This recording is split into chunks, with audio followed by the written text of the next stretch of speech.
Letter ક્યારે silent હોય તેનો આપણે અભ્યાસ કરીશું.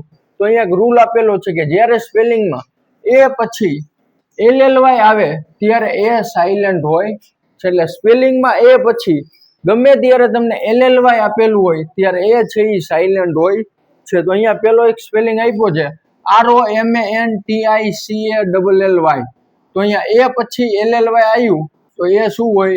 સાયલેન્ટ. એટલે લખાય ખરા પણ બોલાય નહીં. તો આને વચ્ચે રોમાન્ટિકલી પછી જે PHYSICALLY. તો એ પછી LLY આવે તો એ નહીં વાંચવાનો. તો ફિઝિકલી આને શું વજાય? ફિઝિકલી. એના પછી જે એ પછી LLY આવ્યું તો મ્યુઝિકલી MUSICALLY. તો આને વચ્ચે મ્યુઝિકલી. એના પછી જે LOGICALLY. તો એ પછી LLY આવ્યું તો એ સાયલેન્ટ હોય. તો આને વચ્ચે લોજિકલી.